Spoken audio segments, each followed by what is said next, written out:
Carrie. But to me, that's not what the Not So Perfect Hat Day is all about. It's not just tolerating, it's about celebrating. It's about celebrating each other and accepting each other's uniquenesses. Uniqueness is defined as being one of a kind, unlike anything else. We are all gifts, and we are all special.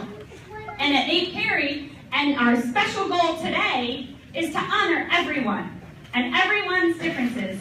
So that's what we're here to celebrate. Our Not So Perfect Hat Day is underway. When you first heard the Not Perfect Hat Club was starting, what was your response, and why did you think you wanted to bring it to your class, and why did you want to bring it to the school? I was super excited. So we had the experience of working with Jenna and Marty doing Critterkin last year, and we had seen such positive results of that.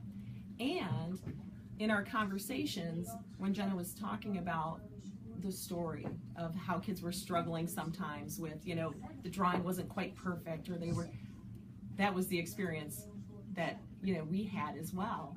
And I could just see so many benefits of being able to talk about that with kids and talk about that, you know, need for everything being perfect all the time.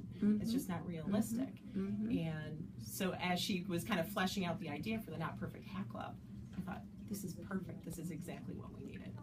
So do you think it's sort of an extension of what had come before, and so as a result it will have a longer impact on the kids in terms of how they see themselves? Absolutely, absolutely. And I think it's really interesting that the students who I had last year, who I have again this year, are able to make those connections. And so they go back to the stories, and they're able to kind of connect the dots of what happened and Lead With Your Heart and where it's going with the Not Perfect Hat Club. Excellent. And for me, when Christina, you know, we're blessed to have Christina who brings these wonderful ideas to us and makes connections with so many folks on Twitter. For me, it was even bigger of the issues we see on a day-to-day basis of not just the tolerance piece, but the uniqueness piece. That kids need to just develop, you know, we could talk about bullying, anti-bullying curriculum. This is just a human being system for me. And so the Not So Perfect, it's who we are. It's that we need to love and support each other to make a kinder world. And that's really been our whole focus this year with wonder and kinder than necessary and bucket filling. So it just tied it all together for a whole school-wide system. It's great. It seems to me that the Critterkin books have a way of building understanding, because each of the characters have something about them that's not perfect. So there's a way that it carries a message through, and you thereby you reach not just one child in the class, but you can reach more each time you read one of the books. And is that what do you think that that's a benefit? Absolutely. And I think, you know, Lead With Your Heart was just the best book.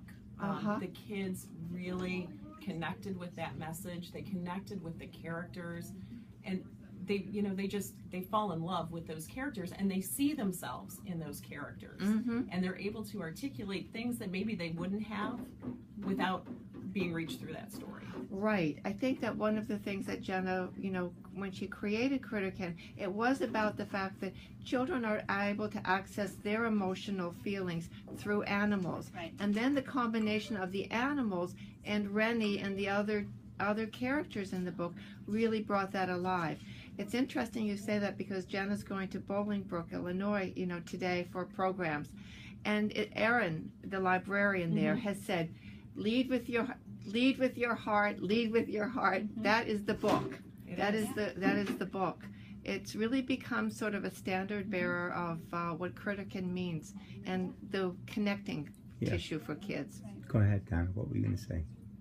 I was just going to say that it'll be very interesting when the unveiling of the Not So Perfect Hat book comes, because the thread will have been there for our kids. So this event will have been so huge, and the day and the message for so many months that next fall we can hopefully, you know, throughout the year kick off and celebrate with the Not So Perfect Hat Club book. Perfect.